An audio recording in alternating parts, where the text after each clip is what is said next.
You're listening to an Airwave Media Podcast.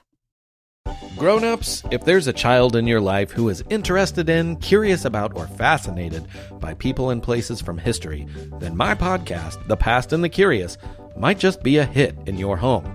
From the invention of microscopes to world-traveling dogs to fashions of the 1890s, gold rush ghost towns, and audiences going wild for walking competitions, we've got a little bit of it all. Hosted by children's author and museum educator Mick Sullivan, that's me, the show is fun, funny, engaging, honest, and beloved by kids and parents alike. Find The Past and the Curious at all the usual podcast places. This episode is brought to you by our Patreon members. Thank you so much. And if you're not a member, consider joining. Members get extra episodes just for Patreon subscribers, and all our episodes ad-free. Membership starts at just $2 a month. Go to patreon.com/ancienthistoryfangirl for more info. And as always, thanks for listening. Castration foam! It's so important!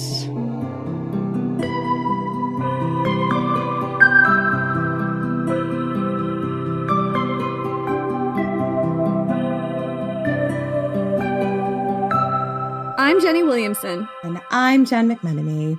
And this is Ancient History Fangirl, Scary Stories to Tell in the Dark edition. And we're back from hiatus as well. What an episode to come back with. A seasonal scary story one. Did we take a break? Is that a thing that happened? We tend to take about a 4 to 6 week break in between seasons to, center ourselves, get over the crippling depression that was finishing the story of Spartacus. She misses Spartacus. She's still not over it. Me too. I feel that. I'm just saying, maybe you were on hiatus, Jen. I did not feel like I had a hiatus. Well, I mean, we didn't, because we actually never stopped recording. But the nice thing about the hiatus is it gives us a little bit of time to catch our breath. No, it doesn't. To prep for the next season. Okay, it doesn't. I'm lying. These are all lies. Okay, I'm just going to tell you guys what I'm most happy about. It is October. We're in pumpkin season. It's spooky season. It's spooky season. We're dropping this right before Halloween, and we are going to tell you some of our favorite ancient world scary stories to tell in the dark. And we've got a special guest, and that is the one, the only, Liv Albert from Myths Baby. Welcome! Hi! Hi! I mean, who else are we going to ask on here to tell us a very scary story from ancient mythology? You guys say ask as if I didn't hear that you were doing a spooky stories episode and say, can I come on it? She sort of insisted. I mean, that did happen. This was kind of on me. I just sort of said, I'm going to be on this episode. Let's chat. It's better just plan for that, ladies. So we did. So if you grew up in sort of the 90s, you'll have an idea of what Scary Stories to Tell in the Dark is. They were kind of a great anthology of creepy ghost stories. Do you remember the covers? All the art in them? They were so creepy. They were so creepy. If we've gotten our shit together, you may even have some special artwork for this episode, but I cannot guarantee that we will have had our shit together by then. We can't guarantee that we will, but you might. We'll try. There might be some really awesome merch that is reminiscent of Scary Stories to Tell in the Dark from the 90s, which we all need in our lives right now. But I don't know if we'll have it together. I was a bit more of a Goosebumps gal myself. Oh, I love Goosebumps. I loved Goosebumps too. Or an Are You Afraid of the Dark? That was the Canadian one. Thank you. Ryan Gosling, very young. That's a thing. Yes. The R.L. Stein stuff. Yes. I loved all of this. Any kind of scary story as a kid, I was all about it. The scarier, the better. If everybody died at the end, that was better. I was a very morbid child. One of my all-time favorite movies forever has been Scream. And Scream 2 and Scream 3 and just Scream. No, Scream 3 is terrible. No, Scream 3 is terrible, but it's still so enjoyable because of how terrible it is. I think the new Scream reboot is much better. Honestly, to be perfectly frank with you, I will watch all of the Scream movies forever. They are making another one. I will watch it on day one. My first scary story ever as a kid, and that still terrifies me, is Poltergeist. Did you guys ever see Poltergeist? Oh, it's so good. Yes. Okay, I saw it very recently though, for the first time. I didn't watch it because it came out in the 80s. So I was arguably not born when it came out. I think I was not born. I was definitely born. I don't want to date myself, but I was born. I think it came out in 86 maybe. I was born, but I was too little to watch Poltergeist in the 80s. You know, there were so many good, like really scary to me at the time horror movies, like Gremlins. Did you guys see Gremlins? Gremlins. Oh, absolutely. Leprechaun? Leprechaun? I've never seen Leprechaun. Oh my god, Leprechaun has also a young Jennifer Aniston, in addition to it being like an insane movie in general. This is bringing back memories. The horror movies of the 80s and 90s were something else. They should be cherished forever. They're precious, you guys. Treasure them. Absolutely. So, the idea of this episode is to bring that back a little bit, all the way back, a lot farther back than the 80s. Maybe the 80s BC. Ooh, I'm going further back than the 80s BC, Jen. Who do you think you're talking about? What a flex. Maybe the 780s BC. Ooh. That's a complete guess on my end. But. I'm swooning over here. You know, I swoon for old things.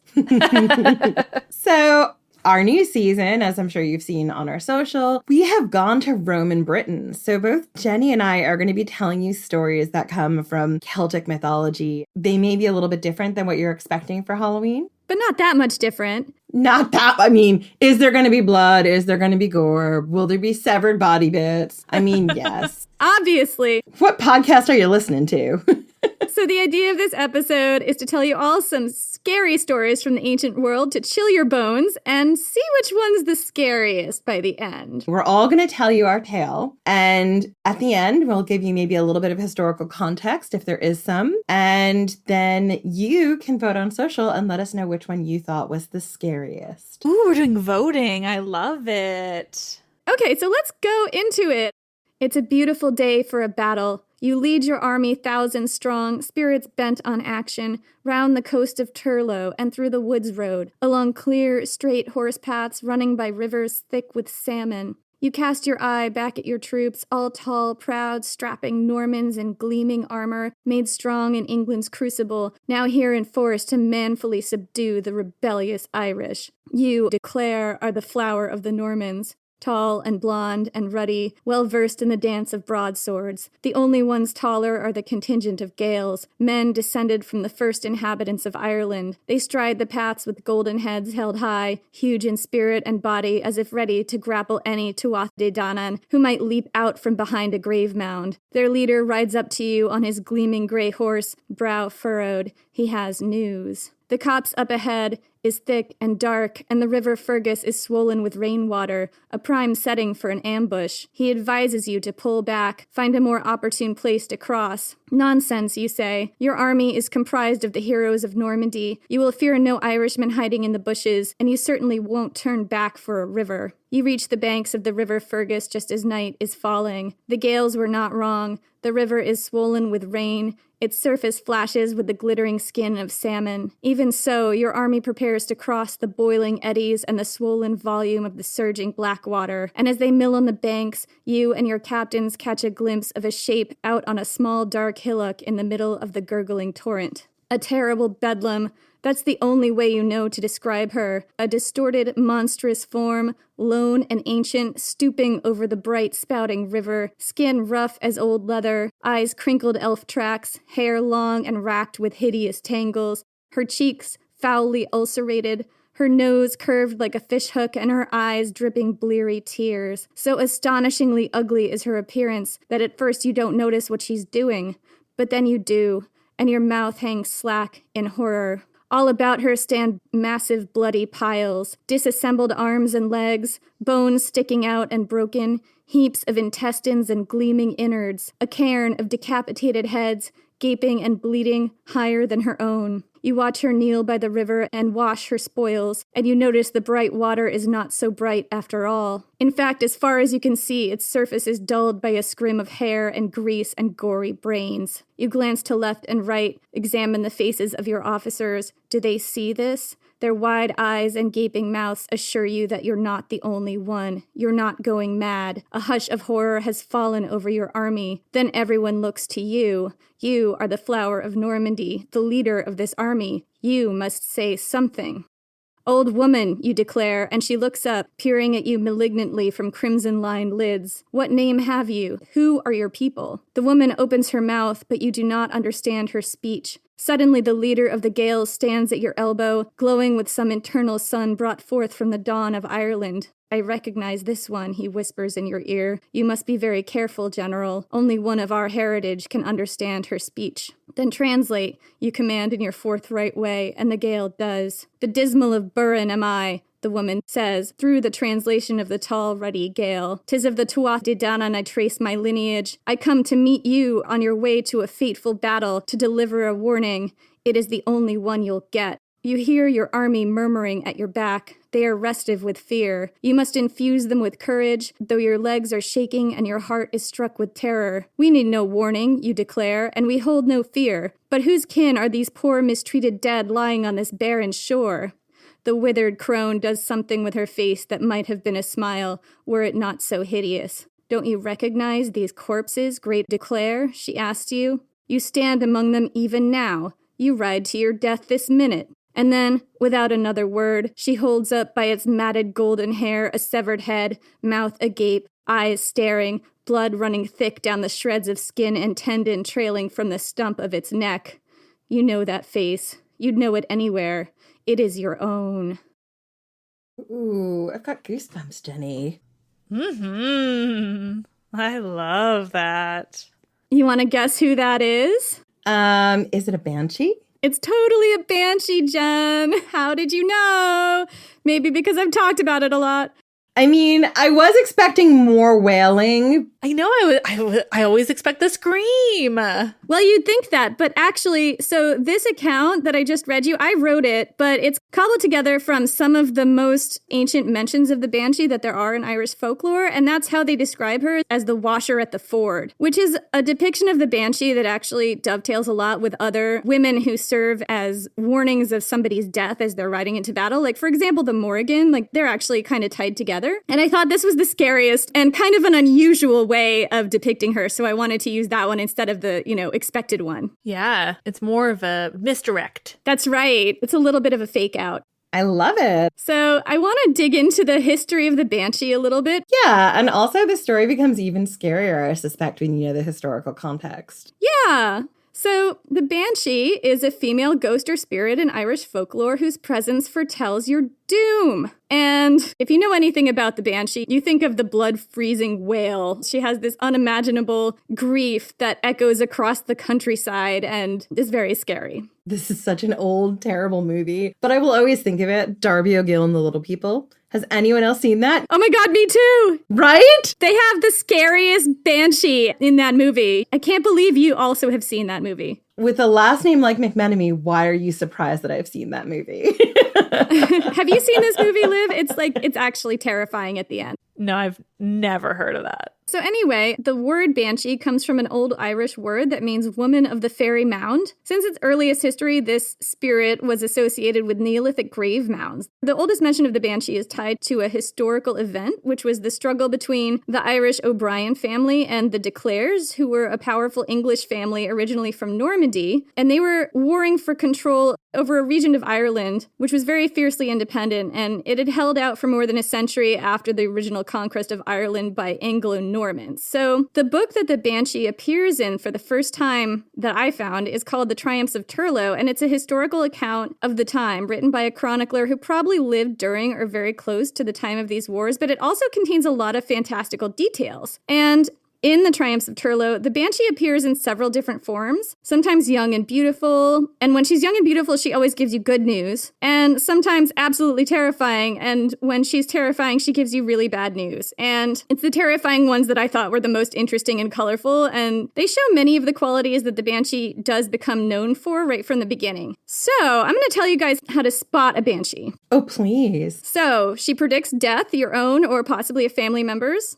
She is said to live in a she, which is the Irish word for an ancient Neolithic grave mound. She has long, streaming hair and often wears a green dress and a gray cloak, and her eyes are red from weeping. She may be unusually tall or unusually short. Jenny, this sounds like it might be me. So Jen is a banshee. The unusually short. Sometimes the banshee might appear in the form of a young, beautiful girl who recently died in your family. So it would be like personalized to people who died in your family. Sometimes she appears as an old woman in a shroud or veil, and she's hunched beneath the tree and lamenting. And sometimes, this is the version that I incorporated into my story, you meet her washing your own bloodstained clothes at a river ford, which means you're gonna die soon. In some areas, she's called the Little Washerwoman or the Washer at the Ford. And of course, this is the main thing with the banshee, is the shrieking. The banshee is said to emit this ghastly shrieking sound, which is more grievous and mournful than any other sound on earth, sharp enough to shatter glass. I always heard it was like a keening, like a deep grief wail. No, you're right. It's a wail of grief, so painful and profound that it'll rip the soul right out of your body, Jen. What? Oh boy. One interesting thing about the shrieking is that in some parts of ancient Ireland and Scotland, professional mourners were sometimes hired to weep, shriek, and keen at funerals, and the best ones were very sought after. So this is something that might be based in history.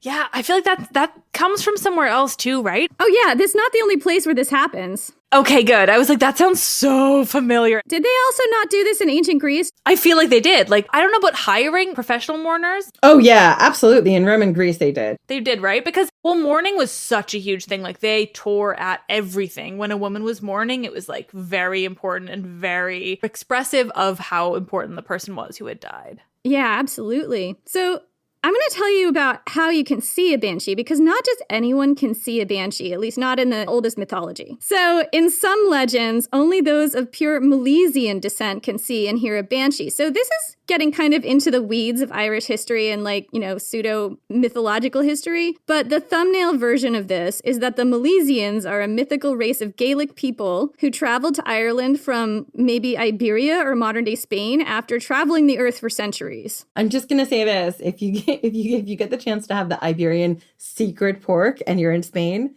do it. Get the secret pork. Secret pork sounds questionable. It's pork and it's secret.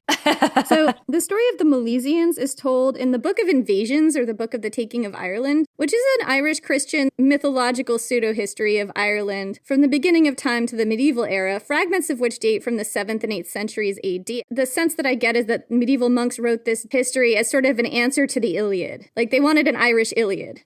Based on the name, I'm just curious, is it something about like the invasion of Ireland and like colonizing Ireland? Is it more of like an English account of taking Ireland than it is like Irish original, or it is Irish? It's Irish, and it's basically a book of like 6 different waves of invasion and colonization by different people. A lot of them are mythological people, like the Tuatha De Danann, which I'm probably not pronouncing correctly. You sound very confident. Yeah, so there's all these sort of mythical battles, and people figure very strongly who the Christian monks wrote down as sort of like magical heroes, but actually they were probably pre-Christian gods.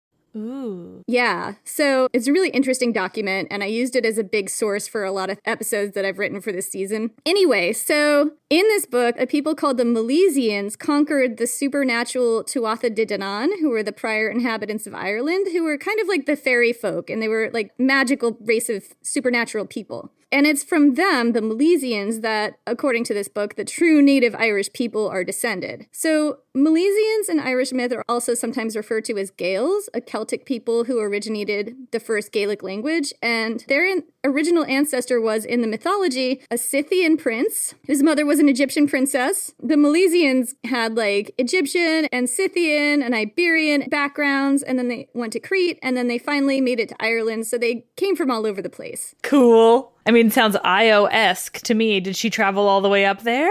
Yeah. I see Crete. I see Egypt. I'm feeling Io. I'm feeling like cow Io. Maybe once she was no longer a cow anymore, headed on up to Ireland, did some cool shit. This is fascinating. I love it. You know, cows figure strongly in Irish mythology. Just seeing another connection. Well, have I discovered everything? Cows figure super prominently, and we see that reflected in their mythology, especially like we did an episode a couple seasons back called The Hound of Ulster, which has to do with the cattle raid of Cooley, where essentially like a war breaks out over a really attractive cow. I mean, cows are great. Io's a really hot cow. Yes, it was a male cow in this case. Wait, there are no male cows. It would have had to be a bull. Oh, right. So it was a bull. Okay, mixing it up. So anyway, only true descendants of the Milesians, the Gaels, can see the banshee. In Irish folklore, most people who see a banshee have a surname with an O or a Mick or a Mac prefix. Oh, fuck. So Jen would be the one among us who can see a banshee. Those specific prefixes are Goidelic, I'm sure I'm mispronouncing that, but they come from Irish, Scottish, Gaelic, or Manx languages rather than being Norman, Norse, or English, that kind of thing. So in the Triumphs of Turlough, there's one scene where a declared general encounters a banshee but can't communicate with her, and he has to ask some Gaels in his army to translate, and that is something that I worked into that scene. So some families were said to have their own specific personal banshee. For example, the O'Briens in the Triumphs of Turlough had one called Aoife, I think I'm pronouncing that right, who had a host of 25 other banshees, so she had an entourage. Oh my God, that's amazing. Like an entourage of banshees is the coolest thing I've ever heard. Right, so if your last name happens to be O'Brien, then that's what you're going to get when you die. Get excited. Right? Like, sorry, that's what I want for my life. I'm excited for you. So the banshee is the most Irish of the Irish legends, right? Well, there's some interesting connections outside of Ireland, actually. I did find mentions that there were also banshees that appeared in Norman mythology from around the same time as they did in the Triumphs of Turlough, which is the oldest mention of the banshee that I found. And I couldn't find any of those directly, and my French is not good enough to be able to research things in French, so I'm probably missing out on a lot. But I did find references to Les Dames Blanches, which means the White Ladies, a similar female spirit in French folklore who also warns of impending doom and utters a heart-stopping wail. And they're also said to hang out near streams, ravines, and bridges. So they're also associated with flowing water. You know why that is, I suspect? I think it goes back to Greek and Egyptian mythology because the waters were liminal, right? It's the barrier between the living and the dead. The river Styx and the waters in the underworld. Is it Ra who traveled on the Egyptian barge through the underworld? And also that's very Iron Age liminal space where people were throwing sacrifices into bogs and things like that. There's definitely something there about water being this sort of connection between the mortal and the immortal realms. Yeah, it's a gateway. Yeah, so I found this intriguing connection here between French and Irish banshees or banshee-like spirits that suggests that there may have been a common ancestor, maybe one that dates all the way back to a time when Celtic culture stretched all the way from Ireland in the west to what's modern-day Turkey in the east, a time that reaches back 2,000 years to the time of the pre-Roman Gauls, because I'm always looking for signs of the pre-Roman Gauls. It might be a sickness. I mean, but there's little things you can connect to Greek mythology too, right? Like there's just so much connection to all of it. Like, I mean, sirens for one, but then also just like nymphs in general. Like there are a couple of stories of nymphs like straight up kidnapping dudes, and they're not super common, but there's a couple instances of them. And I feel like they come more from other cultures where characters like this were actually malevolent, because most nymphs weren't. So then there's a few where you're like, well, this kind of seems off, but I feel like it more comes from another culture where their mythology had these women who hung out near streams and ravines and bridges who would like actually be dark in that way. Yeah, who could pull you down into the depths. Exactly, like Heracles' boyfriend. Is there anything banshee-like in Greek mythology, Liv? Sirens, yeah. Well, sirens, the voice of the banshee is very similar to sirens in the way that they're singing, their call would lead you to your death. Like you heard them and you died, no question. But then also the connection to nymphs is interesting. So I feel like they're kind of this like combo of malevolent nymphs and sirens. I feel like there's something with the sirens that is seductive in a way that a banshee is not presented to be seductive. That's true, yeah. It's more like the like lead you to your death part. So I think they're an interesting combination of things where it's not exact, but you can tell that these people interacted with each other, you know, in whatever way they did. But there was some sort of tenuous interaction. I think that's really true, and that's really fascinating. And I would just remind people that all of the stories we get from ancient Ireland come from monks who were writing this down much later, who were definitely influenced by Greek and Roman mythology. That doesn't mean there isn't an overlap. It's just important when you're looking into it that you know that somebody may have made that connection and put that in there already. Well, the thing about the Book of Invasions for sure, and this possibly at play with the Triumphs of Turlough as well, is that they wanted to create like a historical document that was like their answer to the Iliad. So they wanted to give their culture this sort of long epic history like the Greeks had with the Iliad. So they would have been trying to draw that connection. Liv, where did we see this and it didn't work so well? Could it be the Aeneid? Yeah, that's really interesting. Yeah, but I will say also that that connection between Druidic and Celtic culture and the Greeks, we talk about it more in an episode that we're going to drop after this one about the Druids and what they believe. But there were ancient writers, ancient Roman writers for sure, talking about what the Druids believed. And these were outsiders and sometimes conquerors, so you have to take it with a grain of salt. But they were talking about what the Druids believed and drawing connections between those beliefs and Greek thinkers like Pythagoras, even during the time when the Druids lived. So there's definitely a connection there that's pre-Christian.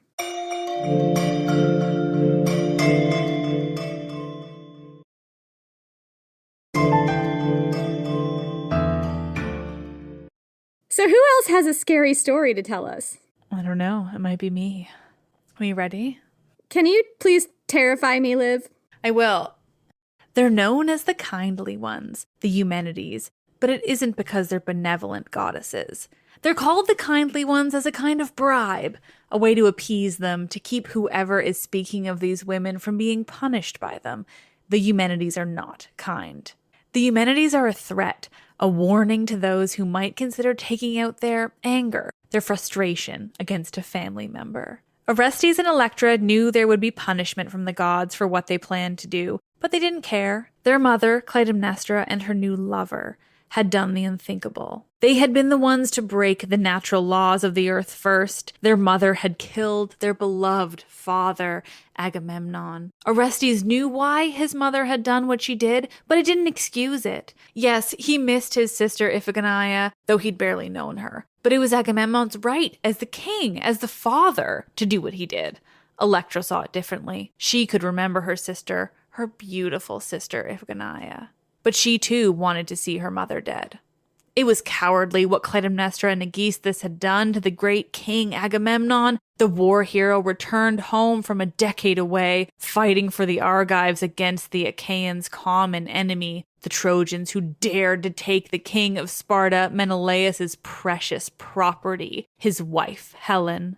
Even now, Orestes and Electra seethed with anger when they thought of what their mother did, luring their father into his home with the promise of a warm welcome, a hot bath after all his travels, all his years away in that dusty desert to the east. She'd laid out a red carpet. He was to be so warmly welcomed home. Their father's screams echoed through their minds, his shouts of pain and anguish, the sounds of spurting blood as their mother stabbed him over and over in the bath. No, it didn't matter what kind of punishment the gods doled out against Orestes and Electra, they must carry out vengeance against their mother.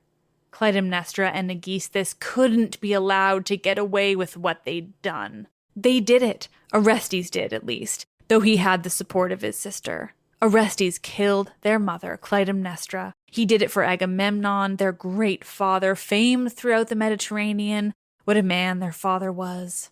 The Erinyes came swiftly to him then. He should have assumed they would. The Eumenides, he and Electra will call them, to keep them happy, to keep their wrath from becoming worse than it already was. The winged women swooped down upon him, the snakes wrapped around their bodies, writhing and hissing in anger that mirrors the women themselves. With a cry, Orestes raises his arms above his head, trying to protect himself from their claws, the teeth of their snakes. The screech of the Eumenides echoes throughout the palace courtyard. Electra tries to help, running to her brother, but the women shove her off. She's not their concern. She wasn't the one holding the knife. Orestes runs, arms still waving above his head, colliding with limbs and snakes and flapping wings. The screeches still sound throughout the courtyard, the town, the mountains, as Orestes tries to run from these women, only to have them follow him wherever he goes. Orestes wasn't the only person hounded by the Erinyes, the Furies, for his crimes against family members, just the most famous, the one whose stories carried through the ages. This curse on Orestes also wasn't for him alone. Orestes was of the house of Atreus, and was there a curse on the house of Atreus.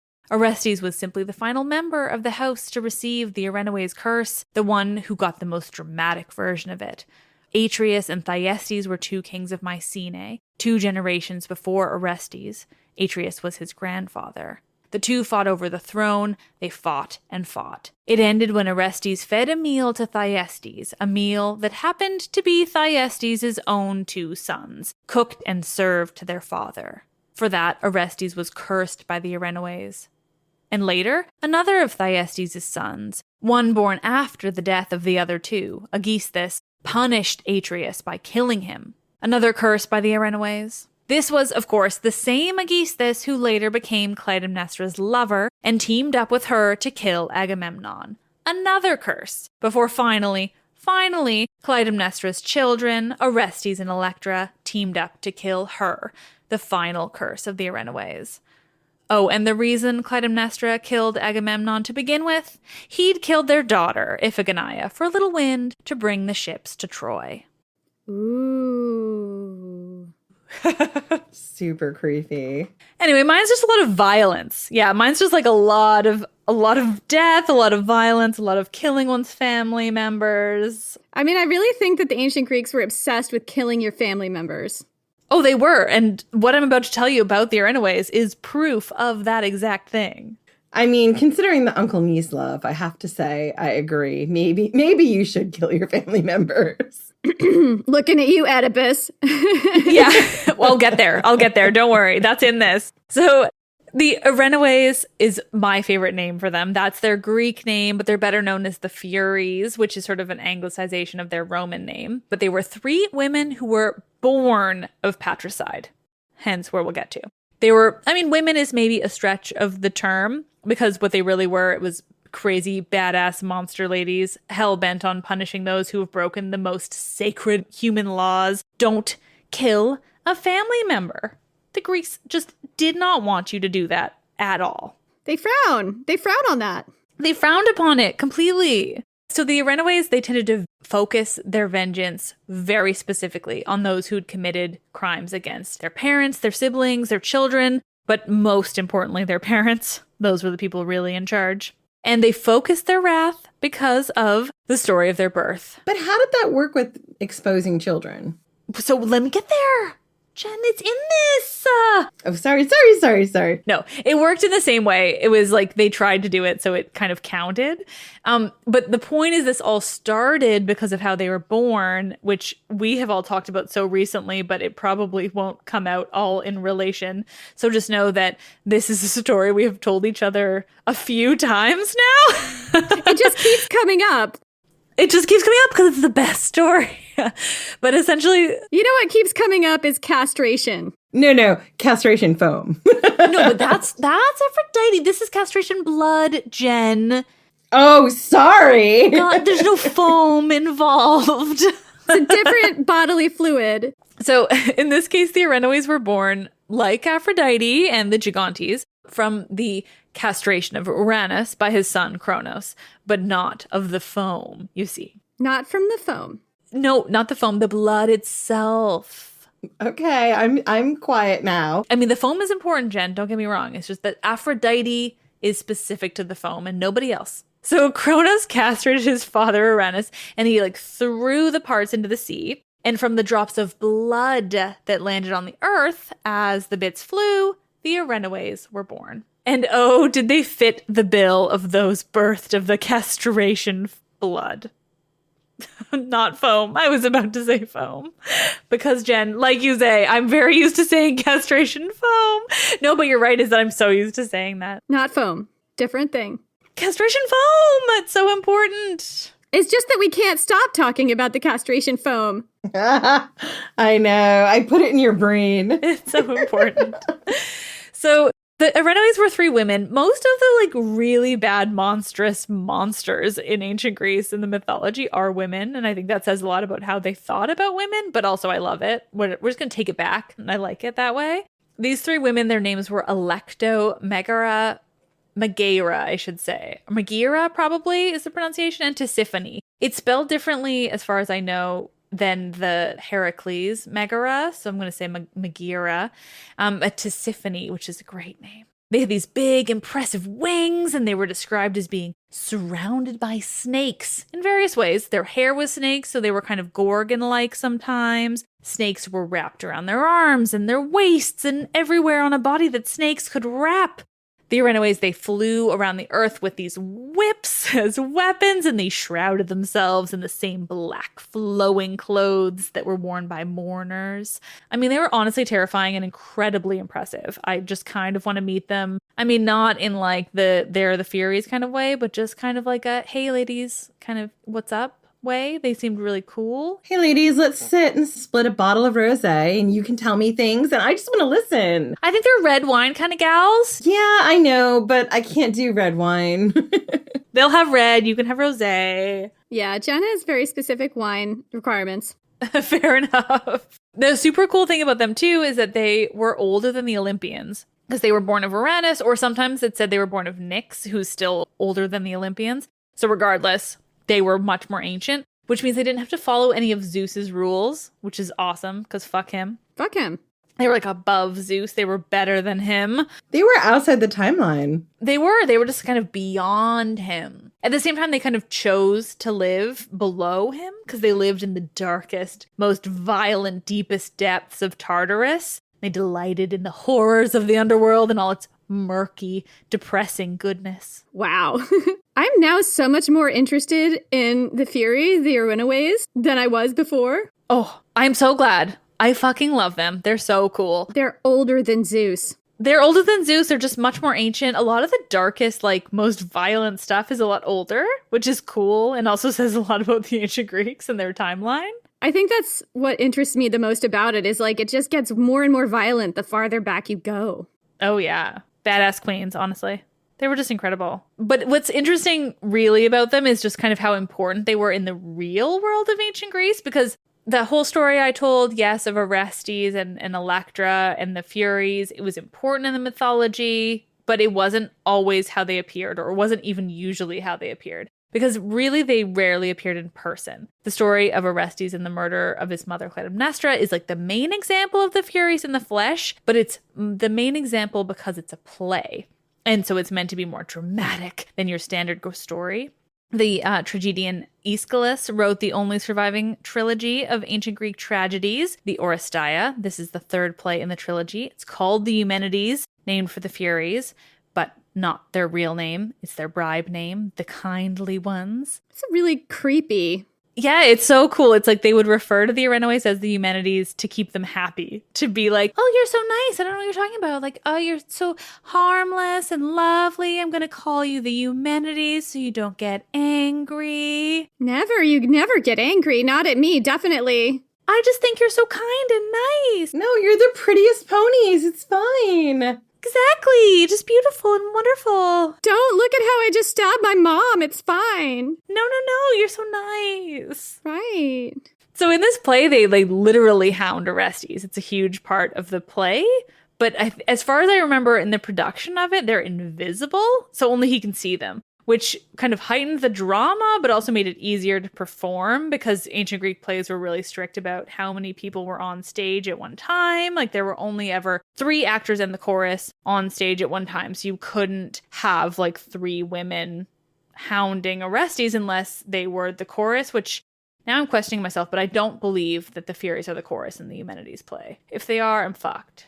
But it's so fascinating because you think about it and you're like, what do the Furies say about mental health and mental illness in the Greek world? Exactly. And that's what gets so interesting past Orestes and Electra, because essentially in every other instance of the Irenaways, they're a concept. They're a curse. They're not real people that appear. Like they appear in the story of Orestes because of the play, but otherwise they're a curse. Whether it's like any kind of personification or not, but they're just like, oh, you're fucked because you did this thing, versus these physical women coming to get you. So like Laius of Thebes, like you're talking about Jen, Laius of Thebes is cursed for trying to kill his son, Oedipus. He's cursed even though Oedipus doesn't die. Medea is cursed for killing her brother, Apsyrtus, and then she's later cursed by Jason for killing their children. Medea gets a double whammy of Irenaways' curse. She did kind of deserve it, but also not really. I mean, Medea's a queen. She doesn't give a fuck. She doesn't give a fuck, and I respect that. Exactly, absolutely. She said, fuck you, and did what she had to do. Behold my garden of fucks, and thou shalt see that it is barren. Look upon it, and thine shall see that it is barren. Correct. woman drove a dragon chariot away. This lady drives dragons and does not give a fuck. Gave no fucks. Absolutely no fucks. What a fucking queen. Yeah. So, I mean, it's these curses, or like Tereus curses Procne and Philomela for feeding him his own son. Tereus is a fucking asshole, though, so we don't really feel anything for him. I mean, I feel bad for his son. For sure, but like, you know what? The things Tereus did, like his son had to be punished. And that's just kind of the way it works in Greek mythology sometimes. Like sometimes you are punished because your father did horrific things. Sometimes that is just the way. And granted, it's not ideal. Not ideal. Yeah, but it's just such is life, you know? But essentially the coolest thing about the Furies in general is like they are real and they're not real. They're like this sort of conceptual curse where you know you're being cursed by the Irenaeus, but they're not going to come to you because you're not even worth their time. Like, you're so shitty. You're not even like worth these ladies coming to you and scaring you with all their snake selves and wings. You just know that you're cursed because of the Irenaeus. They're scary as hell because they're so sort of invisible and sort of in the background of terror versus coming to you and being in your face. I almost feel like the things you can imagine in your mind are always more terrifying than the things you can see anyway. Well, exactly. They're just like, they're beyond you. They're better than you. You're not even worth their time. You'll make the Furies into something more scary in your head than what they are. So it's almost their secret weapon is not appearing in front of you. Exactly. It's intentional. Yeah. Just to fuck with you. And also to me, this could explain a lot of like sudden like mental health issues that might sort of happen to people, like PTSD and things like that you might see from people returning from battle back into society and integrating. Psychopathy too, and like inexplicable murder that might have happened because of various psychopathies. And they would explain it by like, oh, well, the Irenaeus are hounding them, you know? That's all there is to it. Like that's why their mental health declined. It's just fascinating the way they would try to understand and explain those things. Yeah, and I guess if, you are in an ancient Greek community and it's kind of a small community, probably the people most accessible to you, if you are going to have a violent mental break and kill somebody, it'll be your family because they're right there. Exactly, yeah. Not to say that people with mental health issues have violent tendencies necessarily, because we're not saying that. No, they don't. I mean, most people with mental health issues tend to be the victims of violence as opposed to the other way around. But we're just saying, like, in the ancient world, how might they have explained something like that? I'm sure it happened sometimes in the way that it happened here.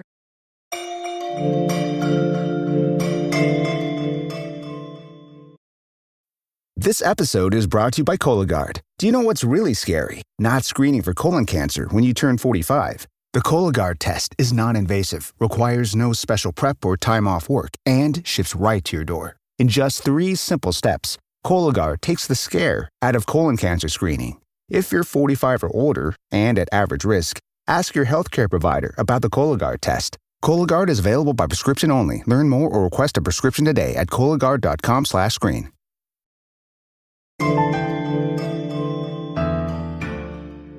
Right. So shall I tell you a scary story? Please. Terrify me, Jen. All right. The fires are dark. Your mother doused them this morning before the sun rose, because to have your fires lit this morning would be an invitation to the dead things, the dark things that walk the earth, to visit your home. It would be a beacon calling them to your house, and you have had enough hardship this year, enough hardship to last a decade. This year, the Samhain bonfires will burn hotter and taller and brighter than they have since before your mother was born. You heard her talking to the Druid priestess, asking her what she should offer to the AOC, the fairy folk, the dark spirits. Your mother's voice caught in her throat. What must she give the AOC to keep you safe, to keep you from joining her husband in the world beyond? What will the AOC accept to stay away another year, another 20 years? The priestess's eyes were sad and kind. 3 cows, 2 pigs, and a white cockerel. Almost more than you have. Almost all the cows that came down from the high summer pastures. But the cows came down from the pastures, even if your father didn't, and you must thank the gods for that. Your mother agrees quickly, and you and your brother are left to figure out how you will survive by giving up so much. Your mother has been preparing the dumb supper for a week. This feast for your ancestors, where she is hoping your father will return, that he will sit beside the newly lit fire and listen to the stories your mother has been shoring away all these weeks. You have attended many dumb suppers, but you have never seen any of the dead return.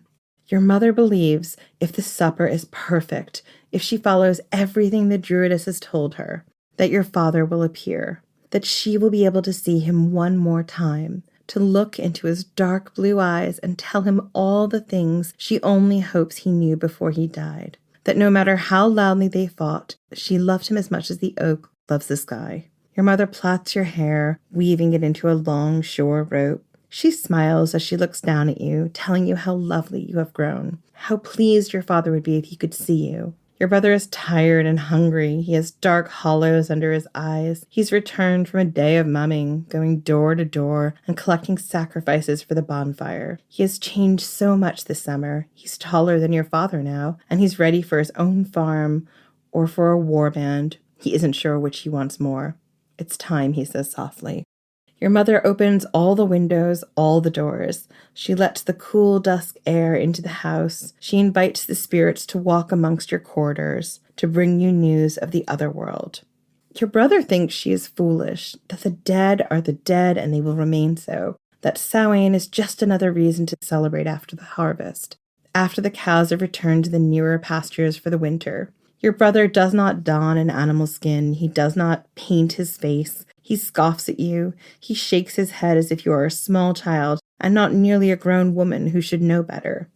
You adjust your wolfskin cloak, the one your father made you when you were 10. It's too small now to provide any real warmth, but that's not why you wear it.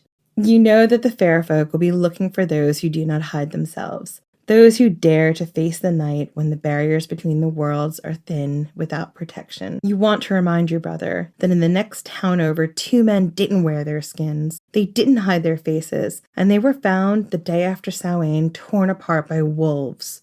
But you say nothing. Your mother leaves little bowls of honey and milk and grain along the windows. She puts salt and iron by the doors. She only wants to invite one kind of spirit into the house. But when you open your doors, you cannot be sure who will appear. You leave for the fort on the hill, the one that overlooks the town.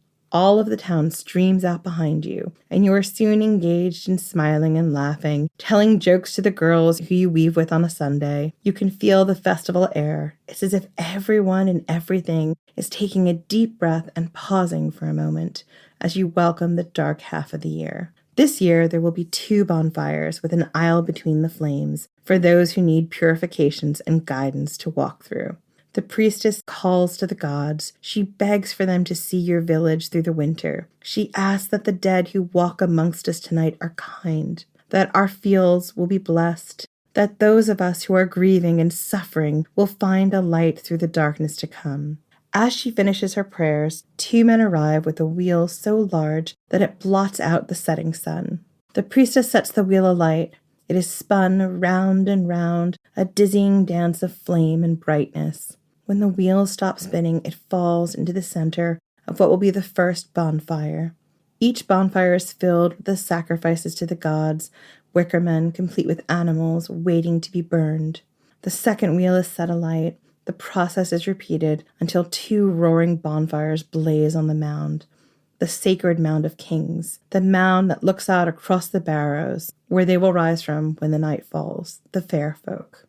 The rest of the evening descends into revelry. There is dancing and singing, and the blacksmith's son keeps looking over at you. He's wearing the skin of a bear, one you know he caught and killed himself. Most of the village takes turns walking or running between the bonfires, silently asking the gods for purification for their crimes or for help in the year to come. When it's your turn to walk through the bonfire, you're surprised to find the blacksmith's son at your side. He takes your hand in his and you walk together. When it's time to leave for the dumb supper, your mother goes on ahead. She loops her arm through your brother's and scolds you not to dawdle. Oh, and be a dear and make sure you bring back a torch from the fire. Your mother hands you the family torch, the one your father used every year to bring a flame home from the communal bonfire on Samhain. You have no idea what you talked to the blacksmith's son about, but you know that you are both talking and laughing. Your bodies are close together, and you lose track of time. You feel safe. You don't hear the sounds of the wolves of legend who leave their barrows at night to hunt the stray men. You don't hear the wails of the lady in white or the snarls of her boar that travels the woods on Samhain to harass and haunt stragglers. All you hear are the sounds of other people as they head home, eager to greet the ghosts of their beloved ancestors, to invite them to stop and listen to the tales of the year. When you get to your house, the first thing you notice is the silence. A horrible red light emanates from the doorway. The line of salt has been disturbed, and then you hear the crunching, the sound of teeth scraping against bone and gristle. You hear your mother crying. You can see her white gown shaking as she sobs. You look across the room, and you see your brother first. He is seated in a chair at the table. His face is a mess of bloody ribbons, his body a wet and weeping broken thing. Above him stands a creature from the fairy mounds, Dullahan. His head is in his hands, his lips are curled around your brother's innards. The Dullahan stops feasting for a moment. He places his head back on his shoulders, and then he turns to you. You drop the torch, the fire burns for a few more minutes, and then it gutters out. You have seen Dullahan. You have seen the dark creature from the mound, and you know what that means. You have seen your own death. The blacksmith's son pulls you back by the arm. There is nothing you can do for them. It is best you come with me. So you follow him. You follow him for what feels like hours, for what feels like the entire night. And when he stops kneading, when he motioned you to step through the barrow, you do not hesitate. You remove your wolfskin because you will have no more need for it in the world below. Scary. So that was a little bit about Samhain, which we've had so many people ask us to talk about. And Samhain is super, super fascinating. People will call it Celtic Halloween or ancient Celtic Halloween. It's sort of true, but it's not really true. It was the start of the dark half of the year in the ancient Celtic calendar, and we don't know a lot about it because it wasn't written down. This is a problem we see frequently, but we can glean some things from mythology. But again, just a caveat, most of that mythology was written down by Christian sources who had their own lens and axes to grind. So Samhain was the time when the ancient Celts believed that the veil between the worlds was thin. It happened roughly between the autumnal equinox, when the nights are equal, and that's about September 21st, and the winter solstice, when the days are shortest and the nights are longest, and that's about December 21st, give or take. So that's where you get the date of October 31st from. And Samhain was a fire festival, maybe the greatest of all 4 of the fire festivals in the Celtic calendar. And it was to celebrate the start of the dark half of the year when, of course, the nights were longest. And interestingly, it began at sundown on the 31st of October and lasted until sundown on the 1st of November. So it didn't start like in the morning as like a day feast. It was like a night feast. So throughout ancient times, the amount of feasting days have changed. Sometimes it was 3 days, but it always began at sundown and ended at sundown. And sometimes it could be up to a week, but it was always about honoring the dead and about honoring the dark days ahead. It was a nighttime festival, right? Absolutely, yeah. And we talked about nighttime festivals and sort of the importance of these giant fire wheels and stuff like that when we talked about Yule last year. Yeah, this is really reminding me of Yule. All of the research reminded me so much of Yule. There's even allegedly a fairy hunt, like the wild hunt that we saw in Yule, that can come out and sort of attack you on Samhain and bring you down into the barrows. That's really interesting because I feel like Yule was a really Germanic holiday. And what I'm seeing here, Samhain is more of a Celtic holiday, but there's so much bleed through. Like they even have the fire wheels. They just have it at a different time of year slightly. Yeah, and the fire wheels are debated as to when they had them, if they have them, that kind of stuff. The same with the Wicker Man. We don't 100% know. That's Nicolas Cage, though, right? Pardon the? Making a bad Nicolas Cage joke. Oh. I'm thinking of the Christopher Lee one, which is terrifying. Yeah, I've heard of that one. I want to see the Christopher Lee one. But yeah, so I've added in some things because we don't know exactly what they did on Samhain. So here's the thing about Samhain. It was also the time of year when you could communicate with the dead. You could ask them for advice. You could invite them into your homes and tell them all the things that they'd miss. It was a great time to commune and talk. But along with the dead that you welcomed into your house, fairies and other dark creatures walk the earth. And they might come into your house. If you invited the dead that you wanted to come into your house, they might come with them. That's scary. Yeah. I mean, I use two creatures here. I use the Dullahan, which is a headless sort of male banshee, but also could do terrible things to you. And the Puka. And the Puka was the person that you dedicated your harvest sacrifices to. But they were a shapeshifter and they were tricksy and they could trick you off your path. I see. So the Puka was the blacksmith's son. Mm-hmm. You could protect yourself on Samhain. There were certain things you could do. So here's one of the things you could do, which we saw in the story. You could wear an early, like a proto costume, which usually consisted of animal skins. Sometimes you painted your face with ashes from either your own hearth bonfire or the Samhain bonfire or mud. And that was supposed to like confuse them. They're supposed to be like, oh, that's actually a fox. So you wouldn't get taken up into like one of the 6 different things that walk the earth during this time, which was like the wild hunt fairy horde. There were these women who came out of the barrows and turned into werewolves and ate all your sheep, which I find fascinating. There was a woman in white, much like your banshee. She was called Lady Gwen. And she had a wild boar with red eyes. And if you saw her, it was supposed to like mean your death. And I think her boar could like attack you and eat you. You had the Dullahan and you had Pukas. So you had a lot that was happening. Wow. I really did appreciate the number of severed heads in this episode. We got up to 2. That was awesome. And the other thing you could do is maybe just not invite bad things into your home, like the narrator's mother did. You could close up all your doors. You could leave your offerings outside for the Fae folk. And later on, you carved turnips because remember, they didn't have pumpkins. Pumpkins came from America. And you lit them with coals. And they were supposed to be these little lanterns that kept the bad spirits away. This is so proto-Halloween, Jen. It's all proto-Halloween. Well, a lot of the Halloween that we know now came over to like places like America through the Irish emigration around the time of the potato famine. Samhain was also the time when people stopped and took stock, and it kind of had a New Year's vibe. And I find it really fascinating that it's in the autumn, and that reminds me a lot of the Jewish New Year, which is Rosh Hashanah, which is also in the autumn. People were letting go of the light, and as I mentioned earlier, they brought their sheep and their cows down from the high summer pastures, which were kind of away from town, and now they needed to bring them close to home because they would get terrible weather and maybe snow, and they didn't want to be too far away anymore. It's fascinating how many cultures had like links to the solstices and equinoxes, you know, like, I mean, and they had to for sure, but I mean, the Greeks had the same thing, right? It's like the number that just had to link things to how much light they had in a day and the various, the equinoxes and the solstices that came with that. Yeah, and they would kind of have to because these were agrarian societies just learning how to be agrarian from the beginning. So they'd have to keep real careful, like, track of the seasons and when they could plant things, right? But the thing that's fascinating about Samhain and Beltane, which is the summer version of Samhain, is they don't happen on an equinox. They don't happen when the days are equal, and they don't happen when the days are shortest or the longest. They happen directly in between. So this was meant to mark the point in which, okay, we're now getting closer to the dark coming in. We're welcoming the dark in. And it was meant to say like the equinox is over and we're going into the dark side. And the same with the Beltane, which was a summer fire festival and also a fertility festival. And I find it totally fascinating because they had these 2 festivals which were really big in their calendar that don't fall on an equinox or on a solstice. They're just in between to mark the time in between the equinox and the solstice. That's really interesting.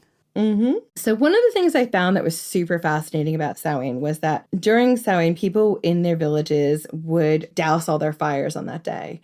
And in Greek, Rome, any ancient culture, letting your fire burn out or in particular dousing it, that is kind of terrifying because you don't know how you may be able to relight it. Like, we're not talking about cultures where you've got sort of like more modern accoutrements that make it easier to light a fire. Really interesting when you look at like ancient Greek and ancient Roman cults where they had like one central theme of that was like a fire that you were not supposed to let go out. The Vestal Virgins comes immediately to mind.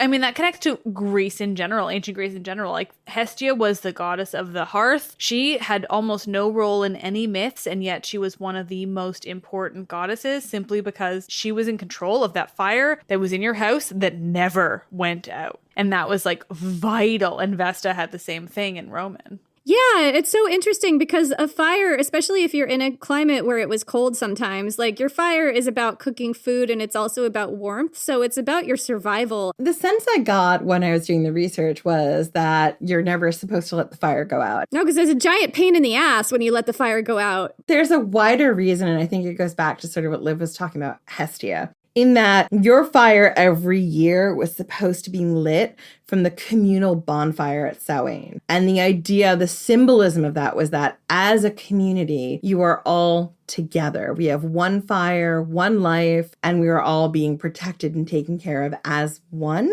And I found that so fascinating. And so I definitely wanted to include it in my story. It's so different from what I've seen, but also similar because you do have the sacred Hestia's temple where the fire never burns out and you can go there always and sort of get a light if you need one.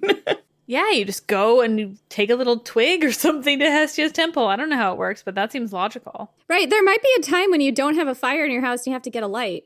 Yeah, there's so much about Samhain that we really should do a mini-sode, but I wanted to talk about a couple of other little things. There's two big Roman influences that happened in Samhain, and it's difficult because of how it's written to know if they influenced the actual ceremony, if they were added into the ceremony, or what. And the first, there's a lot of games you play on Samhain with apples. And apples were sacred to the goddess Pomona, and they feature really strongly in the Samhain celebrations, which is not surprising because it's in October. You would have had a lot of apples harvested. You would have to do some stuff with those apples or they wouldn't last the winter. But there's sort of like a prototype of bobbing for apples where they used to tie apples on a string, and on one side would be an apple and on another side would be a candle, and you'd be blindfolded and then they'd spin the apple and you'd try to bite the apple and not the candle. I'm not sure how that worked. I don't know how that worked. That's how, what, how? This is a game that you get people to play who you don't like. Well, everyone is very drunk at this point in time. Absolutely. Yeah, and there was another one where I think they threw apples at each other, and eventually this became how they bobbed for apples during our Halloween celebrations. It sort of all moved. And my husband was telling me, my husband's British, that when he was a kid, they used to tie apples and donuts on strings and blindfold you. And you try to take a bite of the apple or the donut, and that was like kind of like your blindfolded Halloween pin the tail on the donkey. But there was no candle. No candles. He was a child at the time. Do Americans actually bob for apples? Have either of you done that in your lives? I've done it. I'm really good at it. I have actually never done it that I can think of. Did we do it in college, Jen? I don't remember. I feel like in the 90s it might have existed. I've done it at a family Halloween party. It's really fun. And they had like the old tradition of putting coins in the apples. Well, what if you bite a coin? Doesn't that hurt your teeth? That would really hurt your teeth. This sounds terrible. Not quite as bad as setting you on fire during the apple game, but, still not fun. Another thing that sort of became conflated with Samhain is the Feralia, which was the Roman feast to celebrate the dead. It sort of moved to be celebrated around this time. We don't really know if that's the influence of the Gallic Celtic people and the Romans trying to sort of like roll all their customs into one or what. And Samhain was also the time that you got your future read, that if you were a king, you sort of instated new laws. Much like Yule, everyone was together. They were going into the dark season. Things were going to get tougher. So if you had new laws, now is the time to drop them. And you also planned marriages. Druids and seers would tell your future in the ashes of the Samhain bonfire. You would have like this special little circle you made and you'd get some ashes in it. And then they'd be able to tell you what's going to happen next. And you would also be given, this is my favorite thing. It's the last thing I'm going to say about Samhain because there's so much we could talk about. It is the nuts test. I texted both of this to you because I just could not stop laughing about it. So if you were sort of on the fence about a match that was going to be made for you, during Samhain, you would get 2 hazelnuts and you would put these 2 hazelnuts next to the fire. And if the nuts sort of roasted quietly together, they were happy together, that was a good match. You don't have to be worried. If the nuts started slowly moving apart, then you knew this was not going to work out. Your nuts are just not compatible. I'm sorry, babe. Our nuts are not compatible. We cannot.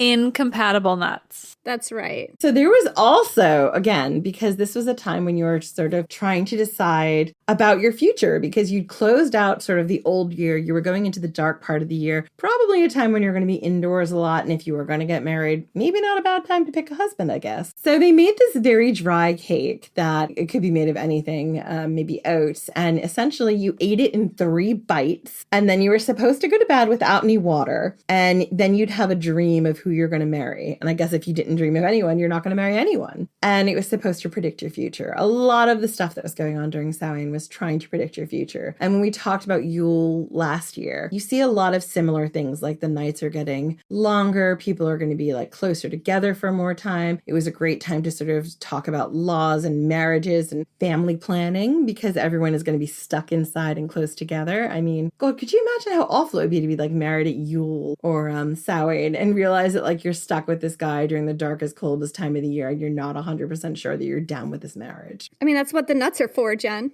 I hope those nuts are right. Like the true scary story is if the nuts are wrong. That's so true. Maybe that's my true scary story. That's terrifying. They also had a cake that they baked that had like coins in it and a ring and like kind of like the Mardi Gras cake that some people make. You just chip your teeth, though. Am I wrong? Wait a second. So you cut the cake into pieces, and then if your piece had like a coin or I mean, you didn't just shovel it into your mouth like the Jenny Williamson you are. What? I mean, Jenny, I would do that with cake too. Don't worry. I would shovel that right in my face. I mean, that's cake. If your piece of cake had a coin in it or it had a ring in it, then, you know, the coin meant you were going to get money in the year going forward. And the ring meant you were going to get married. These are all very dangerous baked goods. Don't eat any of the ancient cakes. Don't eat the ancient cake. There's metal in it. So those are our scary stories to tell in the dark. I find us terrifying. I find us terrifying for many reasons. We are terrifying, ladies. We are utterly terrifying. That was awesome. Which one do you guys think was the scariest? I don't know. I think it might have been Jenny's. Jenny's had the most violence. Jenny's definitely had the most violence. Mine was definitely the saddest, I think. I don't know. Liv's had a lot of violence too. I know enough about like Samhain too, where it's just like that one connects to me more because it's like, so personally, I have a super hippie mother. And so she would always tell me about like whatever origins she knew of when it came to Halloween. I don't know how much accuracy was involved there, but it was a lot of like, well, you know, it wasn't all based on these costumes and the candy. I would say she's wrong because the mumming, which I talked about, where you go door to door to get like your sacrifices from different places, that's all where we get trick-or-treating from. So the mumming, which I mentioned the brother did, he went door to door to sort of collect whatever was going to be ritually sacrificed. And then they bring that to one place where it's going to be sacrificed. Sometimes they had like, I don't know how much is more modern or not, but they also had like a white horse that they dressed as. That was supposed to be like a spectral white horse that had a horse's skull on the top. There's something like that with like a horse's skull in Wales too. Like, oh gosh, what is it called? But as part of the mummers dance, it's kind of terrifying. Well, the mumming comes from here, essentially. The idea was you were supposed to go door to door and collect things. And then later on, you went door to door and you collected things. And you also either played an impish trick on them, people who didn't sort of give you things, or you got things, which you then took to be sacrificed. Just hope there's not coins in the candy, but if there is, then... But if there's a razor blade in your candy, it goes back to ancient Samhain. That's right. It's very much part of the tradition. This has been awesome. We hope you have all enjoyed our scary stories and they see you through the spooky season. Liv, thank you for joining us. Thank you so much, Liv. We loved hearing about the kindly ones, and I will make sure I call them only the kindly ones. But the Runaways is such a better name. I'm only going to call them that. So do what they will. Liv, where can we find your podcast? Well, I'm Let's Talk About Myths, baby. And only because I've had a few drinks and will I actually sing that with other people around. You can find my podcast anywhere you listen to podcasts. Anywhere you procure fine podcasts. Indeed, I am there. I assure you. We'll put up a vote for you to vote on your favorite scary story. Thank you so much for listening, and we will see you in 2 weeks.